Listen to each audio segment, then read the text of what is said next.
দলিল করার আগে আপনাকে অনেকগুলো বিষয় মাথায় রাখতে হবে। এটা দেখছেন দলিল, দলিলেরও অনেক শ্রেণী বিভাগ আছে।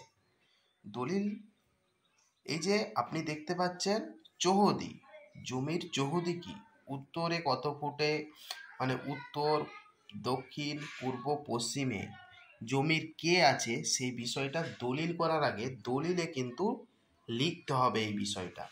দেখুন উত্তরে আছে 16 ফুট প্রশস্ত পৌরসভার রাস্তা, মানে উত্তরে আপনার যদি বাড়ি থাকে বা হচ্ছে ল্যান্ড থাকে, যে কোনো হচ্ছে জমি থাকে, সেটা লিখতে হবে। দক্ষিণে 20 নম্বর প্লটের জমি আছে, 20 নম্বর প্লটের জমি আছে। পূর্বে 92, 52 এবং 48 দাগে এই ব্যক্তির জমি আছে। পশ্চিমে এত নম্বর দাগে এই ব্যক্তি প্লটের বিক্রয় নিজের গৃহাদি, মানে ঘর বাড়ি আছে। এই যে চৌহদি বিষয়টা কিন্তু মাথায় রাখতে হবে দলিল করতে গেলে। আর একটা বিষয়, আপনারা দলিল করতে গেলে দলিলের মধ্যে মানে যুক্ত করবেন। অনেক ক্ষেত্রে অনেক ব্যক্তি কিন্তু যুক্ত করে না, বিভিন্নভাবে দলিল করছে আজকাল, তারপরে মানুষ সমস্যায় পড়ে যাচ্ছে।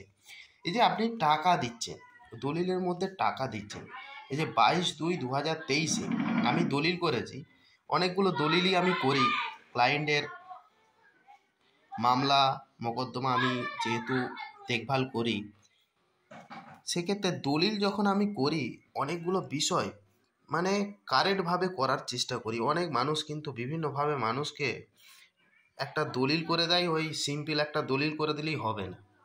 এই যে দেখুন 22/2/2023 নগদে দিয়েছে এত টাকা, আর হচ্ছে 22/2/2023 এত টাকা দিয়েছে ব্যাঙ্ক অফ ইন্ডিয়া, এসে ব্যাঙ্ক অফ ইন্ডিয়া এখানে ট্রানজ্যাকশান আইডিটা একটু দিয়ে দিলে আরও ভালো হতো বিষয়টা। মোট কত টাকা দিয়েছে, ঠিক আছে, এই যে 15 লক্ষ টাকা, 15,06,093 টাকা দিয়েছে, তার আবার সইও করে দিয়েছি, সই এবং জমির ইসাদিও রাখবে। 2-3 জন পারবেন ইসাদি রেখে দেবে, কমপক্ষে 2 জনকে রাখতে হবে।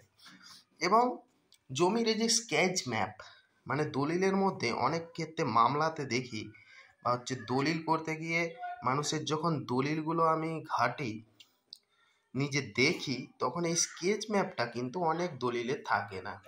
স্কেচ ম্যাপটা দিয়ে দিলে কি হয়, এই যে প্লটটা আছে, আপনি যেই প্লটটা কিনছেন বা যেই জমিটা রেজিস্ট্রেশন করছেন, গিফট ডিড করছেন, দানপত্র করছেন, না যে কোনো সূত্রে আপনি দলিলটা যখন করছেন, এই যে উপরের স্ট্রাকচারটা এই স্কেচ ম্যাপটা দিয়ে দিলে কিন্তু ভালো হয়।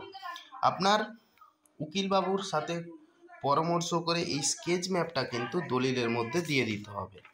এবং এই যে দলিল করার আগে এইসব বিষয়গুলো কিন্তু মাথায় রাখতে হবে। এটা দেখতে পাচ্ছেন আপোষ চিহ্নিত বিভাগ বন্টন নামা বা পার্টিশন দলিল, এটা একটা পার্টিশন দলিল। আর এটা দেখুন সাব বিক্রয় কবলা, মানে কিনেছে, কেনা সূত্রে কিন্তু দলিলটা পেয়েছে। তো দলিলের বিভিন্ন কিন্তু শ্রেণী বিভাগ আছে, গিফট ডিড, দানপত্র বা হচ্ছে নিজেদের সই পৈতৃক সম্পত্তি, ওয়ারিশান সম্পত্তি, উত্তরাধিকারী সম্পত্তি, সেই সূত্রে সম্পত্তিতে পার্টিশন দলিল হচ্ছে। সাব বিক্রয় কলা বিক্রয় কবলা যেটা মানে কেনা সূত্রে পাচ্ছে, বা এই জমি জমা সংক্রান্ত যে কোনো মামলা যদি থাকে, আমার এই ফোন নাম্বারে 6291955359 যোগাযোগ করবেন। যে কোনো মামলার ক্ষেত্রে, জমি সংক্রান্ত মামলার ক্ষেত্রে যোগাযোগ করবেন, আমি আইনি পরামর্শ সঠিক দেওয়ার চেষ্টা করব আপনাদের সাথে। আমার সাথে যোগাযোগ করবেন। ও বিভিন্ন দলিল করার আগে এসব বিষয়গুলো কিন্তু আপনাদেরকে মাথায় রাখতে হবে। এই যে একটা স্পেশাল পাওয়ার অফ অ্যাটর্নি, এই পাওয়ার অফ অ্যাটর্নি কি, এই নিয়ে ভিডিও একটা করব, দেখে নেবেন। তো আপনাদের যদি কোশ্চেন থাকে অবশ্যই জানাবেন, এই নাম্বারে যোগাযোগ করবেন। আর হচ্ছে জমির দলিল রেকর্ড পর্চা বা অন্যান্য ক্রিমিনাল সিভিল মামলার ক্ষেত্রে যোগাযোগ করতে পারেন এই নাম্বারে। তো আমার চ্যানেলে নতুন হয়ে থাকলে সাবস্ক্রাইব করে পাশে থাকবেন। Thank you for watching my video.